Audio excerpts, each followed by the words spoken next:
ये दहेज सिस्टम क्या है और कब स्टार्ट हुआ और इस दहेज सिस्टम से आज का मुआशरा किस तरह से इफेक्ट हो रहा है। 650 मीटर का प्लॉट है जी, 130 मीटर के हाईवे पे। एक लड़के के हाथ की घड़ी राडो की, एक रेंज रोवर है, एक टोयोटा की इनोवा है। कुल सोना 2.25 किलो है और 5 किलो 7 माह की हामिला बहू को कत्ल कर लाश के टुकड़े करके 2 बोरियों में भरकर नहर में फेंक दिए। अगर आप अपने ससुराल के दिए हुए बेड पर बैठे हैं या कुछ ही अरसे में शादी करने वाले हैं तो ये वीडियो आपके लिए है। आज हम जिस टॉपिक पर बात करने वाले हैं, इस टॉपिक ने हमारे कल्चर को बर्बाद कर रखा है और ये बर्बादी शुरू हुई हजारों साल पहले से, जब इंडिया एक इंडिपेंडेंट रीजन था जिसे भारत कहते थे, जहां पाकिस्तानी, बांग्लादेशी और इंडियन सब साथ रहते थे। इस वक्त फैमिलीज अपनी बेटियों की शादियों में इज्जत से उन्हें गिफ्ट्स दिया करती थीं। फिर 1858 में पूरे भारत को ब्रिटिश रूल के अंडर ले लिया गया। फिर ब्रिटिश ने प्रॉपर्टी लॉज इंट्रोड्यूस करा और उन प्रॉपर्टी लॉज में मोस्टली हक लड़कों को दिया गया और लड़कियों का इसमें लिमिटेड एक्सेस था।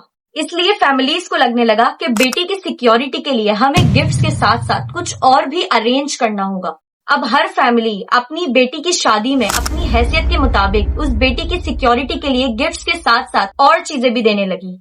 अब हर लड़की की शादी में दहेज देना इम्पोर्टेंट हो गया और लड़के वाले डिमांड्स करने लगे और इन डिमांड्स को अपना हक समझने लगे। और देखते देखते ये दहेज सोशल प्रेशर की वजह से कल्चर का हिस्सा बन गया और आहिस्ता आहिस्ता ये कंपटीशन इतना बढ़ गया कि अगर एक फैमिली अपनी बेटी को ज्यादा दहेज देती तो उनकी सोसाइटी में सोशल स्टैंडिंग बढ़ जाती और जो फैमिली कम दहेज देती उनकी पोजीशन लो समझी जाती।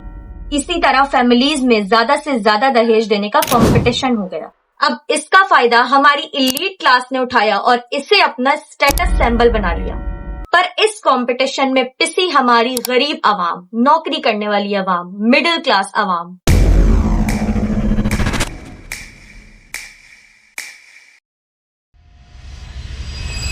अब हमारे गरीब माँ बाप बेटी के पैदा होने के बाद सोसाइटी के प्रेशर में, ससुराल के प्रेशर में, लोग क्या कहेंगे, इस प्रेशर में लिटरली अपना पेट काट काट कर पैसे जमा करने लगे।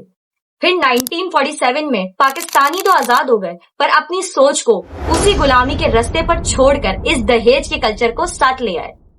और आज है 2025 और आज भी दहेज मांगा जाता है और बेटी को पैसों के हिसाब से बेचा जाता है। और इसके इफेक्ट हमारी सोसाइटी पर इतने खराब हुए कि एक मिडिल क्लास बाप अपनी बेटी की शादी के बाद कर्जों में डूब गया और एक लोअर मिडिल क्लास बाप जिसके पास बेसिक नेसेसिटीज के पैसे नहीं थे, उनकी बेटियां अपनी उम्र निकलते देखकर मेंटल स्ट्रेस लेकर घरों में बैठी हैं इस सोच के साथ कि एक दिन कोई पाकिस्तानी मर्द आएगा और उन्हें बिना दहेज के ब्याह ले जाएगा।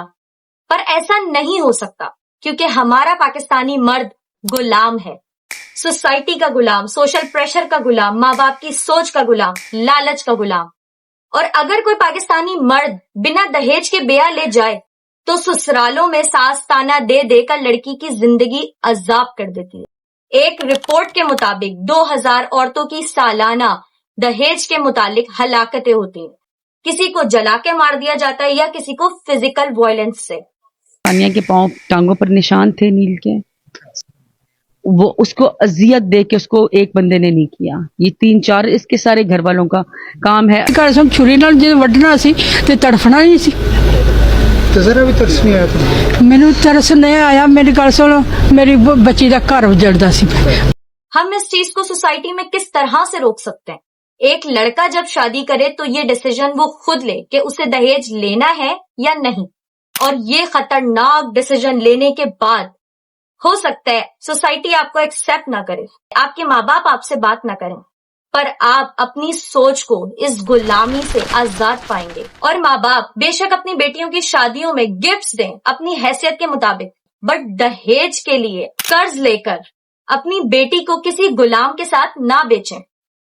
अगर आप इस वीडियो को देखकर यहाँ तक पहुंच गए हैं तो एक बात याद रखिएगा, दहेज एक रिवाज नहीं, एक जुल्म है और जुल्म जब तक चलता है जब तक लोग खामोश रहते हैं।